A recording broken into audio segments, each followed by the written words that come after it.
Book 1, Chapter 28. The ability to see through the true nature and let go is prajna wisdom. Now I will talk about the form body is ignorance. Form, in this instance, refers to everything we can see and own in the human realm, the physical things of the world. Body refers to our physical bodies, while ignorance is about our bad habits that stem from our own ignorance. When you know nothing, this kind of emptiness is called ignorance. When I talk about bad habits stemming from ignorance, I refer to the unwholesome habits that are left over from the primeval soul's incomplete cultivation over thousands of years. And that's not good for anyone. No dharmas possess self-nature, and I refer here to all Buddhist practices, all dharma. This world is also known as the dharma realm, which is empty, it does not have a self-nature at all. When a human is reborn, what can they truly possess? In this world, you will have nothing, and you even will have lost your inherent nature. That is because after you were born, your inherent nature was completely contaminated by the countless rebirths of your previous lives.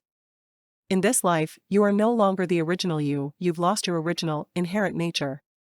It's just like when you grow up, you are no longer the innocent child you once were. Think about it, in this world, where can you find your inherent nature? Inherent nature may be lost, but Buddha's seed comes from conditioned origination. This Saha world is itself the Western Pure Land of ultimate bliss. In other words, if you can transform the Saha world with your thinking, it will become the land of ultimate bliss. Buddha's seed is the seed of Buddhas and Bodhisattvas. In practicing Buddhism, we call the earliest thing the Buddha nature. It's Buddha's seed, the primeval soul of Buddhas and Bodhisattvas, which stems from conditioned origination. Confucius said, people at their origin have natures of fundamental goodness. The nature of fundamental goodness referred to here by Confucius is our own nature at the origin. It is benevolent, the Buddha nature.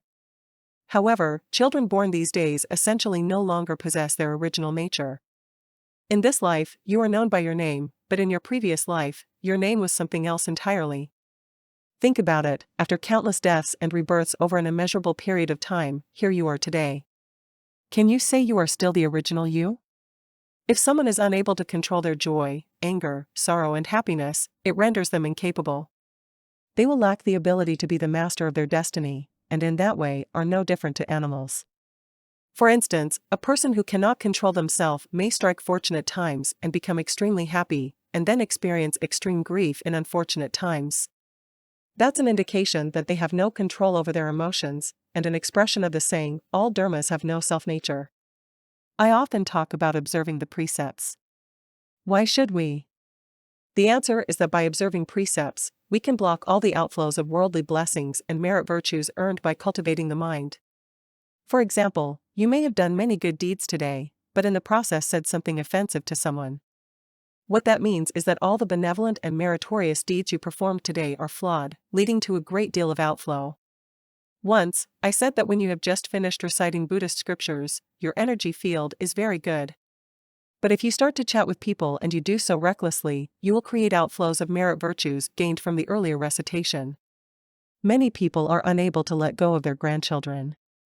They worry about them every day, they work hard for them, and they get upset in the process. These people may already be so old and yet still so constantly concerned about their descendants. Instead, they should spend more time thinking about how much longer they can live for, and take responsibility for all the offenses they've committed in the past.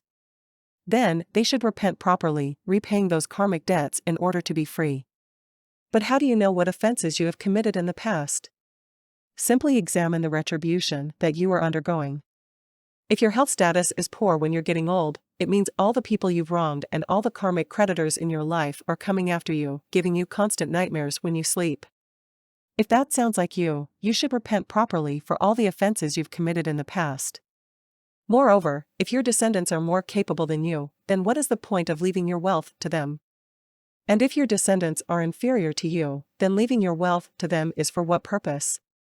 If your descendants are unappreciative of you, regularly making you angry and upset as they muck around gambling or get drunk all day long, then what is the point of leaving your wealth to them? Just to make it easier for them to commit more offenses? In the end, that actually harms them.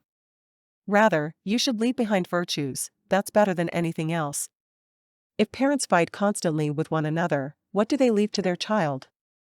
If the child has good prospects, they will not care about your wealth. If the child is not good, and they are inferior to you, what's the point of giving them your wealth? The more wealth you leave will only create more potential confrontations among your children, like legal action against each other over their inheritance. Only proper fathers and mothers know what they should leave to their children.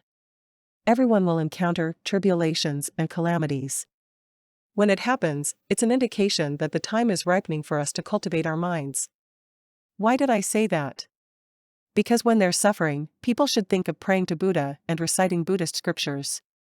Only when a person is suffering will they become diligent. Only when a person is poor will they strive with determination for progress.